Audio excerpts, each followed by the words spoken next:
want you to close your eyes and picture a classic Copa Mundial. Now imagine it as an indoor boot with a Primeknit upper, and now I want you to picture it in your ideal colorway. I'm probably gonna blow your mind here, but you probably pictured this.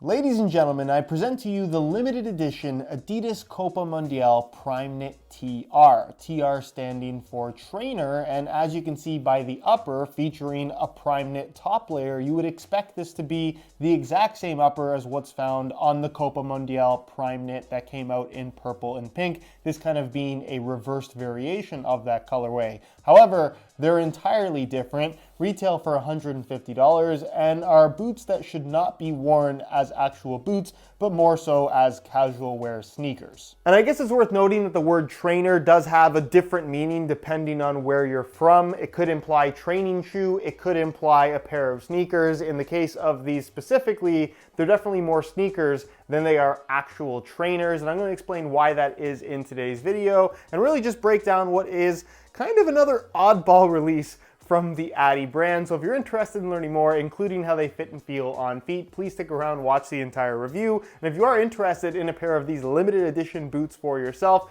you can click the first link down below. That's going to take you to the review page on my website, where you'll find buy it now links with exclusive SR4U coupon codes, where you'll be able to pick these up below their normal $150 retail price. As always, if you guys do end up enjoying the video and perhaps want to see more reviews of indoors or trainers, or I guess in this situation, football boot inspired sneakers, don't forget to support this video with a like and let me know specifically what you'd like to see down below in the comment section. And I've also noticed that a lot of you guys who watch my videos aren't actually subscribed to the channel. If that's you, it would mean a lot to me if you could hit that subscribe button along with the little bell notification so you get notified when the next new video goes live. Now you probably saw my review of these, the Copa Mundial Primeknit 21 in a colorway that I ripped on. It pays tribute to the 2014 Samba pack, which did feature a purple and pink Copa Mundial more or less in OG form.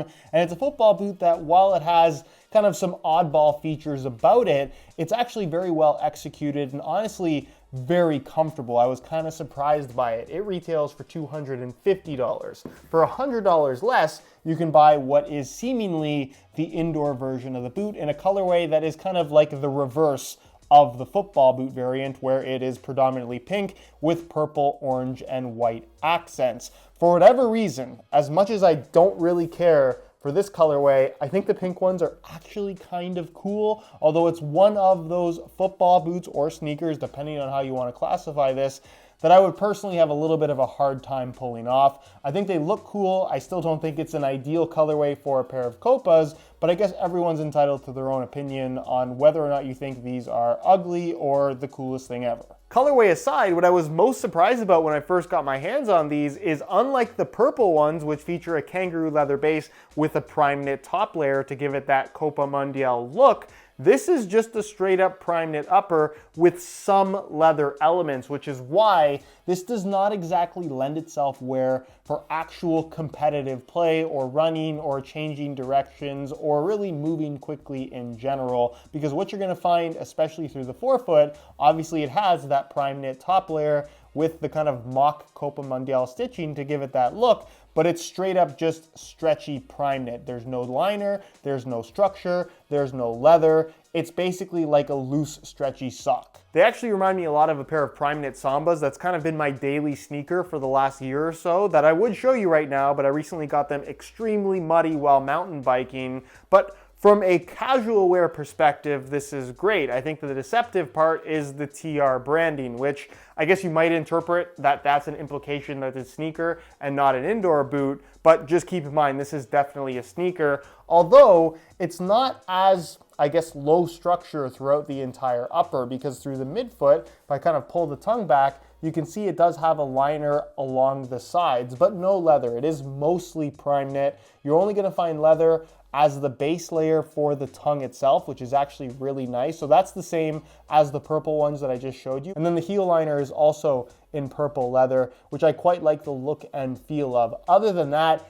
Everything else on this boot is a combination of kind of textile lining materials and of course your Primeknit on the surface, which gives it the Copa Mundial aesthetic. Lack of leather aside, the touch on the ball is still quite good given that it is a fairly premium Primeknit upper, the same as a lot of other knitted football boots that we've had over the last several years. The only thing to note here is the lack of internal structure, especially through the toe box and forefoot area, and then the fact that the entire surface of the upper is left completely exposed as very slippery knit material. So the touch on the ball, as you would expect, is relatively slippery, which you might actually like. It is ultimately a personal preference thing, but in comparison to most other football boots, this is just way too slippery on the surface, not to mention that the thin Primeknit that you have exclusively through the forefoot and toe box area might not be the most durable. The insole is fully removable. You can see it features a really soft suede liner on the surface, a little bit of extra foam through the heel that you don't really feel when you're wearing the boots because it compresses almost immediately,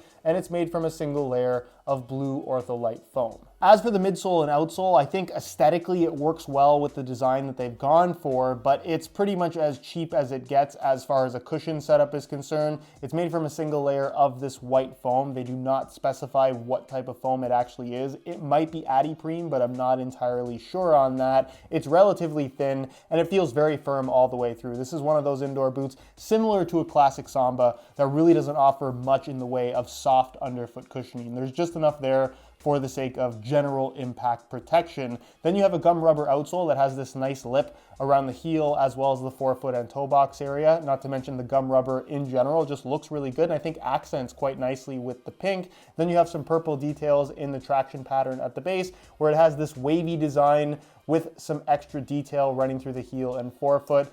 Overall, it's a relatively sticky type of rubber, but it's also one of those rubber outsoles that does clog with dust relatively easily. So if you do plan on playing in these, which again I don't necessarily recommend based on the lack of structure to the upper, just expect to constantly be wiping your foot if you're playing on a dusty or slightly dirty court. With that said, I think this is something that was fully intended to be a sneaker, and for that purpose, traction is not an issue at all, and honestly the durability of the outsole, given the thickness of the rubber, should be quite good. Which brings us to the weight, which I don't think is super important for a pair of casual wear sneakers, but I know a lot of you guys are gonna ask, so I figured I'd weigh them. In a size 9.5 US, you can see that they weigh in at 10.4 ounces, the equivalent of 295 grams, which is honestly lighter than I would have expected them to be. On feet, they feel nice and light. I think the thing that you notice more so than the weight of the boot is the amount of structure you have through the midfoot with the laces tied versus the amount of structure through the forefoot, where the midfoot really hugs your foot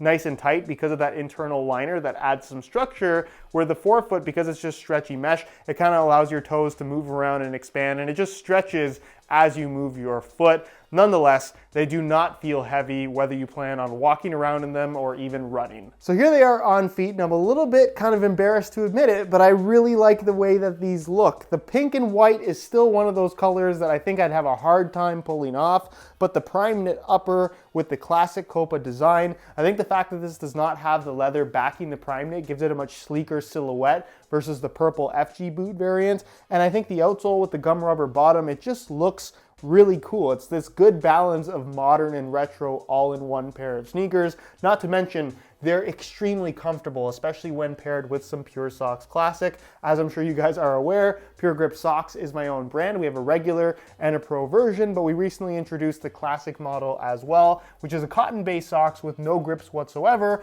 available in either white or black for just $6.99 a pair. So if you just need a good pair of training socks and you don't want any grips, or if you just want some cool socks to wear casually, Pure Socks Classic are definitely worth checking out. If you're interested in a pair, puregripsocks.com is the website they're available at. That will of course be linked down below. Now as far as fit and feel is concerned, like I mentioned, they're very comfortable. Through the toe box and forefoot area, you can see as I wiggle my toes how much movement there is to the Primeknit upper, and that's because there's just no structure to it at all. It's just elasticated knit material, but you do have that lining through the midfoot, and I think the one thing that you do notice as potentially a point of discomfort, although it's not really an issue for casual wear, is this seam right here where basically the liner stops and starts. It just has a little bit of kind of a hard spot, or you notice it because it's such a harsh transition. Other than that, They're really, really comfortable as a pair of sneakers. Like I mentioned, the outsole is not heavily padded. It kind of has a little bit more of a raw, firm sensation.